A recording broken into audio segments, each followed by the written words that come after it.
Andy stamp. That's a drink I don't know. She was here at your bar.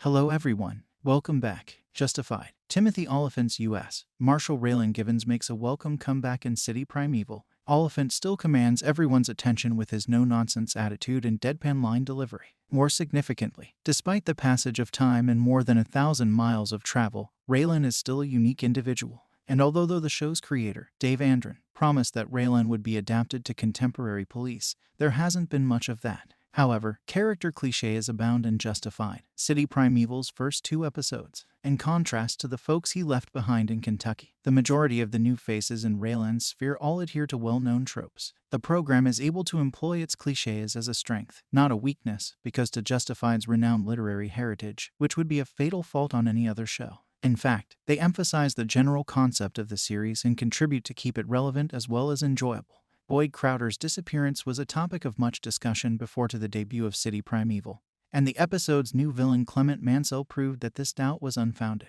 But there's a downside and an upside to it. Walton Goggins, an acting icon in his own right, is the only person who can share the screen with Timothy Oliphant, and Mansell comes off as Boyd's wild-eyed cousin from Detroit. It's fascinating to contrast Mansell's irredeemable character with Boyd Holbrook's more sensitive and grounded portrayal as an innocent suspect in Quibi's brief version of The Fugitive. Holbrook chews the scenery at every opportunity while Mansell banters with Raylan.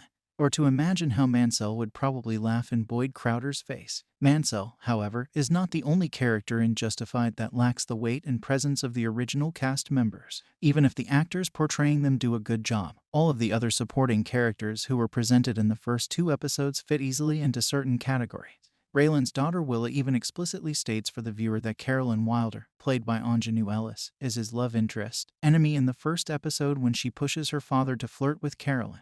Although Oliphant's daughter plays the role of Willa, the character has all the exaggerated characteristics of TV teens, most notably a shocking lack of common sense. Willa Givens lacked Willa Bauer's feeling of danger, even if she was harshly criticized for it in 24. Sandy Stanton, Mansell's girlfriend, is fun, but she's just another dim-witted sidekick. Girlfriend, it'll be a surprise if she lives. The representations of Detroit police officers are particularly worrisome since they adhere to the stereotype that TV has come under growing fire for. Robinson, Raylan's partner, is the uncaring officer, while Norbert, a fellow officer, is the aggressive one who doesn't hesitate to use violence and even says the overused phrase "that's how we do things in Detroit."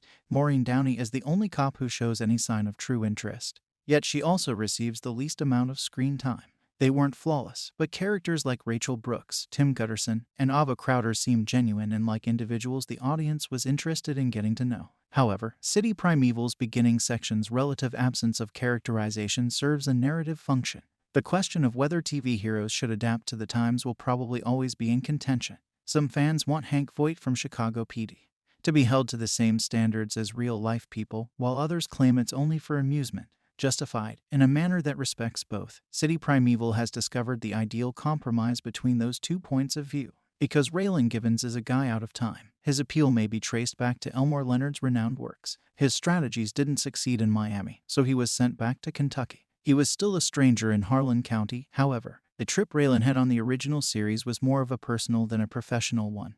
By sending him back to his former haunts, the program and its characters had the opportunity to remark on how Raylan had changed and to bring him back to his roots, even if only to sever some of them. Justified, City Primeval is now turning that equation around and utilizing Raylan to contrast the prior stereotyped behaviors of others in his immediate vicinity. Raylan responds in his own manner and often captures the audience's confusion or annoyance. Whether it is in response to the sharp comments of Judge Alvin Guy from the Detroit bench or Norbert's gratuitous brutality against a suspect. When Raylan, who is renowned for being incisive and unyielding, remarks on Norbert's conduct, that's saying something. However, City Primeval does not absolve Raylan of responsibility, as Carolyn explains how it is improper in 2023 Detroit for 2 felons to be taken for a ride. Instead of altering the audacious attitude that the audience adores, scenes like those update Raylan's character by giving him more perspective and exploiting his outsider position to make him the questioning voice. Raylan Givens has a few things to teach Hank Voight. In fact, the conclusion of the 2nd episode of City Primeval shows how Raylan has come full circle in the limited series. It was evident from the trailers that this tale is about Raylan's future, just as Justified had looked at his past.